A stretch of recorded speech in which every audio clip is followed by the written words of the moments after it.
te espante.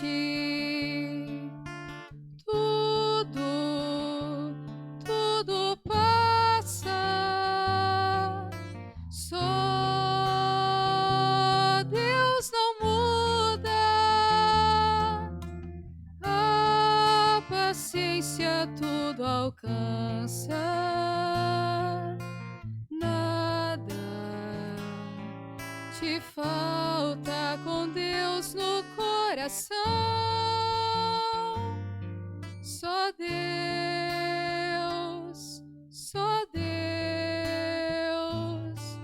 te basta. Em nome do Pai, do Filho e do Espírito Santo. Amém. Que a graça de nosso Senhor e Salvador Jesus Cristo, o amor do Pai e a comunhão do Espírito Santo esteja com todos vocês. Bendito seja Deus que nos reúne no amor de Jesus Cristo. Oremos, irmãos e irmãs.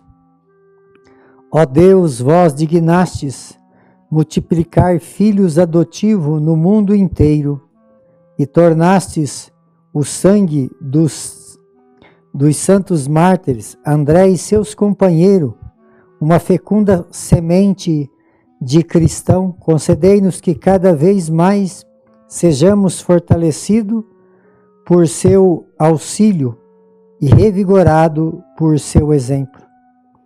Por nosso Senhor Jesus Cristo, vosso Filho, que é Deus e convosco vive e reina, na unidade do Espírito Santo, por todos os séculos dos séculos. Amém. Queridos irmãos e irmãs, mais uma vez aqui nós nos encontramos para meditar a palavra de Deus no nosso programa por intercessão de Santa Teresa de Jesus, só Deus basta. E a palavra de Deus se encontra no Evangelho de São Lucas, capítulo 8, versículo de 1 a 3. O Senhor esteja convosco e Ele está no meio de nós. Proclamação do Evangelho de Jesus Cristo, segundo São Lucas. Glória a vós, Senhor. Naquele tempo, Jesus andava por cidades e povoados, pregando e anunciando a boa nova do reino de Deus. Os 12 iam com ele, também algumas mulheres que havia sido curada de maus espíritos e doença. Maria, chamada Madalena, da qual tinha saído 7 demônios. Joana, mulher de Casã, alto funcionário de Herodes. Susana e várias outras mulheres que ajudavam a Jesus e aos seus discípulos com os bens que possuíam. Palavra da salvação. Glória a vós, Senhor. Queridos irmãos e irmãs, a primeira leitura da liturgia de hoje, na carta de São Paulo aos Coríntios, São Paulo ele exorta o seu povo sobre a questão da ressurreição. Porque Jesus, ao ressuscitar dos mortos, fala que Jesus apareceu para os discípulos, apareceu para Maria Madalena, e depois ele apareceu para mais de 500 pessoas reunidas. Quer dizer, Jesus ele deixou muito claro para todos, né, no começo ali da sua ida ao céu.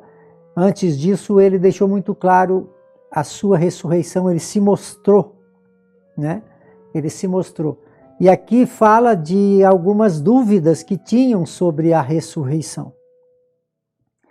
E então alegava a ressurreição lá naquela passagem que diz, né, que o homem e a mulher, né, aquela mulher casou, depois morreu o marido sem deixar descendência, e foi, e assim aconteceu com 7. E ela falou assim, e na ressurreição dos mortos, quem ela será esposa? Então ele relacionava a isso. E na verdade a ressurreição de Jesus foi algo que até hoje se prega com autoridade e poder, e na verdade tudo que a gente vive de fé é porque Jesus ressuscitou. Então São Paulo fala, se não acredita na ressurreição, então é em vão todo o evangelho pregado, a nossa existência não tem sentido, né? Quer dizer, então se gera muitas dúvidas, na verdade é uma incredulidade. Jesus, ele ressuscitou e está sentado à direita do Pai. E aí, aqueles que realmente caminhou com Jesus e divulgou a sua ressurreição, e assim também chegou até nós. Qual a maior certeza que nós temos na nossa vida é a ressurreição de Jesus. Por isso ele está vivo, permanece, por isso o seu Espírito ilumina nossas vidas. E lá no começo, né, onde Jesus, como fala aqui no Evangelho, Jesus ele ia para todos os lugares. A pregação de Jesus era itinerante. Ele ia numa cidade, ia na outra, e seguia ele quem? Os apóstolos. Os apóstolos eram aqueles que seguiam Jesus de perto, porque eles iam dar continuidade. Quando Jesus tivesse dado a vida, ressuscitado e voltado ao céu, eles davam continuidade. Então Jesus ele caminhava com seus apóstolos pregando, né, não tinha preguiça de falar do reino. Ele pregava com autoridade e com muito poder. E assim então, hoje ele nos convida a dar continuidade à sua palavra. A sua palavra precisa ser pregada, porque muitos precisam acreditar que Jesus está vivo. Essa é a grande notícia. Jesus ressuscitou, está vivo no nosso meio. E quando nós entendemos que Jesus Cristo ressuscitou, nós também vivemos uma vida em busca de um dia também podermos ressuscitar lá no céu. E aí, aqueles que o acompanhavam, né, tinha toda essa confirmação através da palavra e dos milagres que acontecia, que dele saía essa força e ele fazia bem todas as coisas. Ele faz bem todas as coisas. E aí tinha as mulheres que o seguiam, porque na verdade na época o homem tinha toda uma autoridade e a mulher muito desvalorizada. Ela só tinha valor acima das crianças, porque as crianças não tinham compreensão. Então, era a autoridade do homem, depois a mulher e depois a criança. Mas a mulher, dentro do conceito dos judeus, ela não tinha valor que se devia ter, né? Mas Jesus já trouxe ali uma mentalidade de mudança de pensamento do povo totalmente, porque aquelas mulheres que talvez cheia de trauma, né, de todos tinham preconceito e muita perseguição. E então aqui fala que Jesus curou aquelas mulheres. E ao curar, elas seguiram Jesus Cristo. Então não era só os apóstolos que seguiam Jesus, também as mulheres. E hoje a gente vê na igreja, né, que riqueza que é para a igreja as mulheres. E aqui tinha mulher até importante, né? Que aí fala que elas caminhavam com Jesus e ajudavam Jesus e os apóstolos com os bens que possuíam.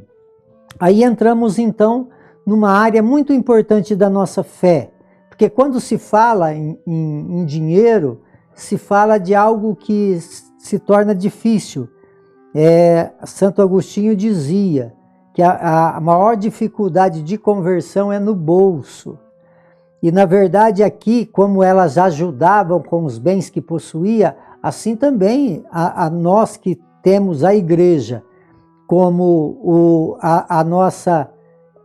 nosso meio que Jesus deixou para nós mais facilmente encontrar a salvação, nós precisamos, porque tudo que a igreja oferece, ela oferece de uma forma gratuita, porque é de graça, mas tem custo, né? Se existe, tem tudo que precisa de gastos, né? Tem custo, tudo tem custo, não tem jeito. Então a igreja precisa de ser sustentada pelos seus devotos, pelos seus membros, né? Nós somos membros da igreja e responsável também desse lado financeiro. Por isso essas mulheres ajudavam com os seus bens.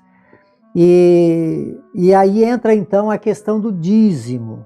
O dízimo, Deus deixou o dízimo para que não houvesse necessitado dentro da igreja, as pessoas e a própria igreja com a sua estrutura que precisa ser mantido. Então, o dízimo se faz necessário. Quantas campanhas se faz por falta de um dízimo mais que tenha uma capacidade maior de sustentar a própria igreja? Então nós possamos nessa liturgia de hoje pensar também se somos dizimistas, se estamos contribuindo com a igreja mãe, que é a esposa de Cristo, para que o reino de Deus possa no nosso meio crescer a cada dia. Por intercessão de Santa Teresa de Jesus, que desça sobre todos vocês, sobre todos aqueles que vocês amam, a bênção de Deus Todo-Poderoso, Ele que é Pai, Filho e Espírito Santo. Amém.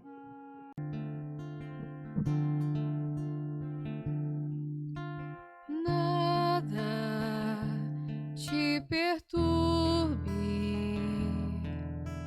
nada te espante,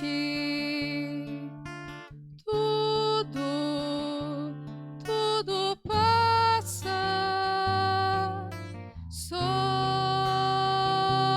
Deus não muda, a paciência tudo alcança, nada te falta com Deus no coração, só Deus